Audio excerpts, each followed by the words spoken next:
नमस्कार दोस्तों। तो आ गए हैं हम लोग आज बात करने के लिए इंडिया की सीरीज की, जो इंग्लैंड से अभी खत्म हुई है थोड़ी देर पहले, 1-2 घंटे पहले। और जो उम्मीद थी सब लोगों को, उस उम्मीद पे इंडिया ने बिल्कुल खड़ी हुई है। 4-0 से सीरीज हार चुकी है और 2-0 से आइलैंड सीरीज हार चुकी है। हमने पहली वीडियो में भी बोला था कि इंडिया 4-0 से ही हारेगी, हारेगी। इस हिसाब से खेल रही है बिल्कुल। और बिल्कुल वैसा ही हुआ। बिल्कुल। तो मैच का सिनारियो बता देता हूँ थोड़ा सा आप लोगों को। इंडिया टॉस जीतती है और पहले बॉलिंग करने का फैसला करती है। अगर टॉस में कुछ देरी हो गई थी तो मैं उसके बारे में बता देता हूँ कि पहली बार ऐसा हुआ है कि अपनी लाइफ में मैंने आज तक देखा है कि कोई मैच डिले हुआ है क्योंकि दूसरी टीम ट्रैफिक में फंस गई है उनकी बस। तो मैंने भी फर्स्ट टाइम देखा है, जो अपडेट हमें आ रहा था सुनते थे कि टॉस ड्यू टू ट्रैफिक क्रिक बस का जो रिपोर्ट आई थी उसमें ट्रैफिक डिले का प्रॉब्लम आ रखी थी। तो इंडिया ने टॉस जीता और पहले बॉलिंग का फैसला किया। लास्ट मैच में आपने देखा था किस तरह से इंग्लैंड ने चेस किया था। तो इंडिया थोड़ा घबराहट में थी क्योंकि उनकी बॉलिंग इतनी अच्छी नहीं थी जिस हिसाब से वो बैटिंग कर सके, मतलब जिस हिसाब से वो चेस करने के लिए अगर जाते हैं तो आप इनको जीतने का मौका मिल सकता है इंडिया को इजिली। तो इंडिया टॉस जीती और आज मैच में क्या कहते हैं आपके एक ऐसी चीज देखने को मिली जो शायद हम लोग एज एन इंडियन की बहुत ज्यादा दुखी की बात थी। इंडिया जब बॉलिंग करने आती है और जब इंग्लैंड बैटिंग करती है तो पहली बार हिस्ट्री में ऐसा हुआ है इंडियन बॉलर्स के सामने कि किसी ने 200 रन की पार्टनरशिप करी। बिल्कुल 200, मतलब सबसे अभी तक की T20 की हाईएस्ट पार्टनरशिप बटलर के और हैरी ब्रूक, इन्होंने बहुत अच्छी पार्टनरशिप करी है। और इंडिया के खिलाफ मतलब इतना बड़ा स्कोर इन्होंने करा है, मेरे को तो पहले 257 for 3 wickets in 20 overs। नहीं, अगर आप पार्टनरशिप की बात करो, इंडिया ने पहले कभी ऐसी पार्टनरशिप कभी देखी नहीं है। जो बैटिंग एक्चुअल में, मैं आपको बताऊं, जो बैटिंग एक्चुअल में आज हैरी ब्रूक ने स्टार्ट किया है। देखिए बटलर अपने पेस पे खेल रहे थे, लेकिन जो हैरी ब्रूक ने आके जो छक्के लगाए प्रिंस यादव पे, वो वाकई में माइंड ब्लोइंग शॉट खेला है। 19 बॉल में 50 बना दी थी और जो मोमेंटम था सारा वही 34 बॉल्स में वो बंदा 34 बॉल में समथिंग 78 और 80 के राउंड था। तो बटलर ने स्ट्राइक लिया अपने पास, तब उन्होंने फिर ताबड़तोड़ बैटिंग करी और मैच का पूरा रूप ही चेंज कर दिया था उस पीरियड में। बटलर जो आप कहोगे, जॉस बटलर ने 131 रन मारे 64 बॉल्स में 64 बॉल्स में, और मैन ऑफ द मैच भी वही गए। बिल्कुल प्लेयर ऑफ द मैच। और हैरी ब्रूक जो है, आपके हैरी ब्रूक कैप्टन है, उन्होंने 95 नॉट आउट मारे हैं और वो प्लेयर ऑफ द सीरीज है, क्योंकि उन्होंने पूरी सीरीज में 200 के स्ट्राइक रेट से 200 से ज्यादा, बल्कि 230 या 240 रहा है उनका। क्या लाजवाब शॉट्स खेले हैं उन्होंने कवर पॉइंट पर, चाहे वो फास्ट बॉलर हो चाहे वो स्पिनर हो, पुल शॉट आगे बढ़ के मारना।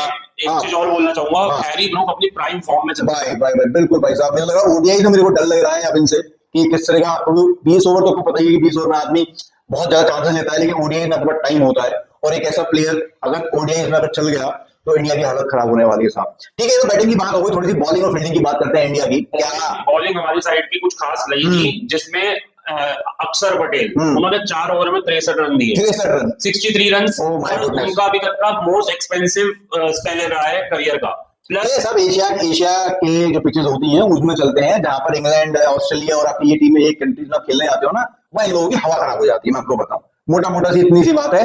आप देखो विल जैक्स जैसा बॉलर इंग्लैंड में खेल के इंग्लैंड की पिच पर स्पिन कर रहा था और अक्षर पटेल की बॉल बिल्कुल स्पिन नहीं हो रही थी। बिल्कुल इनको टर्न भी मिल रहा था। आदिल राशिद की भी बॉल जो रिस्ट स्पिनर है, हालांकि देखो रिस्ट स्पिनर को थोड़ा मिलता है, आप फिंगर स्पिनर और रिस्ट स्पिनर से कंपेयर नहीं कर सकते। अक्षर पटेल का थोड़ा मैं कहूंगा स्टाइल अलग है, विकेट ऑर्थोडॉक्स थोड़ा सा वो है, स्पिनर है। जडेजा और ये दोनों विकेट टू विकेट ज्यादा डालते हैं, टर्न के लिए कम खेलते हैं, बट टर्न तब भी यार आज तो हैरी ब्रूक ने जो मार मारी है इनमें, तो देखने लायक बैटिंग की साथ। आज कॉन्फिडेंस से ही लग रहे थे कि ये मतलब नंबर 1 टीम नंबर 1 से हटने के लिए तैयार है और इंग्लैंड को देने के लिए क्राउन आप ले लो नंबर 1 का। तो कहीं ना कहीं आज बॉलिंग बहुत घटिया हुई है, चाहे कोई भी हो, चाहे वो प्रसिद्ध कृष्णा हो, चाहे वो आपके अर्शदीप सिंह हो, चाहे वो आपके सुयान शेखरी ने 3 ओवर कराए, उनको खूब मार पड़ी लास्ट ओवर में, चाहे वो आपके अक्षर पटेल हो, कि जो मिला उसको मिला। बाकी प्रिंस यादव, उनको भी 4 ओवर में 60 रन दिए गए हैं, लेकिन वो कैच छोड़े हैं। देखो यार, ये ईशान किशन ने एक कैच छोड़ा, शिवम दुबे ने एक कैच छोड़ा हैरी ब्रूक का, और सुयान शेखरी ने भी कैच छोड़ा। जब क्राउड उनको थोड़ा नेक्स्ट बॉलर के पास आई थी और वहां से क्राउड इंग्लैंड में क्राउड भाई है, शानदार क्राउड है आप देखो तो ये चीज थी ओवरऑल। अब बात करते हैं इंडिया बैटिंग की। इंडिया बैटिंग में थोड़ा फाइट लगी मेरे को आज, जिस हिसाब से कुछ भी क्या फाइट थी उसमें। फाइट का मतलब होता है कि 230 तक पहुंचते हैं, 225 या 240 तक पहुंचते हैं, वो फाइट होती है। आपने प्रेजेंटेशन में श्रेयस अय्यर ने आपको पता है क्या बोला? उन्होंने यही कहा कि हमारे जो बॉलर्स थे उन्होंने बहुत ज्यादा रन लीक कर दिए। अगर हम 220 या 225 का टारगेट चेस कर रहे होते तो डेफिनेटली उन्होंने कहा था हम चेस कर लेते, 250 जो चीज नहीं हुई उसको उसके ऊपर बात करना बेवकूफी होती है। अगर 220 बनते तो ये 10 रन से तब भी हार जाते हैं, मैं आपको बताऊं। जब आप कोई चीज कर लेते हो और उसमें बात कर रहे हो तो समझ में आता है, बिना बिना आप अपने मन से कुछ भी बोलना कि भैया अगर 220-25 होते तो मैं जीत जाती है इंडिया, ऐसा कुछ नहीं होता आपकी बात भी हाँ। सही है, लेकिन टीम का शुरू से ही जो शुरुआत हुई आयरलैंड में भी हम बहुत बेकार खेले और ये सीरीज में भी कुछ अच्छा पॉइंट नहीं हुआ सिवाय टॉस श्रेयस अय्यर ने सारे जीते, लेकिन मैच का रिजल्ट नहीं आया। और उन्होंने टॉस टाइम पे भी ये बोला था कि I want my team to perform 100%, हर प्लेयर 100% खेले इररिस्पेक्टिव विन और लॉस। उन्होंने पहले ही सोच रखा था कि हम हार भी सकते हैं आज, ठीक है, उन्होंने पहले ही टॉस में बोल दिया। तो मैं कहूंगा जिस हिसाब से माइंड सेट का सारा खेल होता है, आप पॉजिटिव नहीं हो, आप अग्रेसिव नहीं हो, आप लग रहा है कि जैसे रोहित शर्मा ने एक बात बोली थी टेस्ट मैच में कि कोई गार्डन में नहीं घूमेगा, ऐसा लग रहा था गार्डन में घूमने आए साहब, कोई मैचिंग नहीं थी,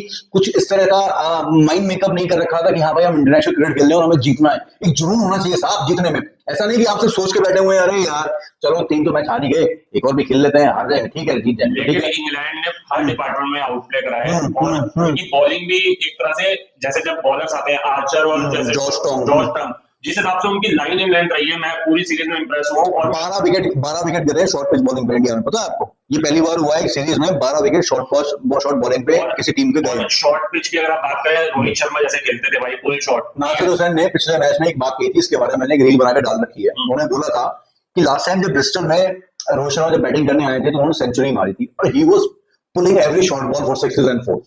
मतलब वो बंदा इतना इजीली छक्के चौके मार रहा था फुल शॉट और हुक शॉट से शॉर्ट पिच बॉल पे।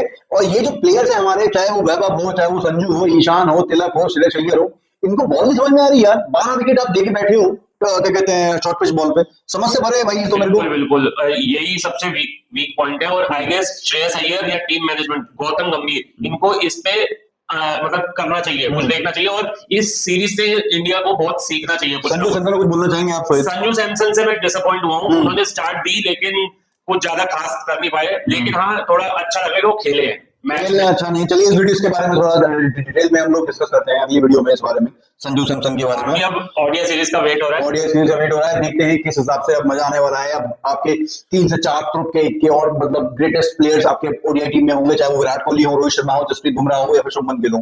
तो 4 मेन प्लेयर्स आपके जो आने वाले हैं और उसमें देखेंगे। इंग्लैंड भी कम नहीं लग रही मेरे को भाई, मैं आपको बता दूं। टफ फाइट वाली है, क्योंकि अगर हम सीनियर्स को भी देख रहे हैं तो इंग्लैंड भी कम नहीं है और रेड फॉर्म में चल रही है टीम भाई। बिल्कुल, व्हाइट बॉल क्रिकेट में तो है वो। अतुल कुमार ने 53 रन मारे, ठीक है। गाइस यही था मैच के बारे में, अब बैटिंग के बारे में ज्यादा बात नहीं करनी, संजू सैमसन के बारे में हम लोग बात करेंगे।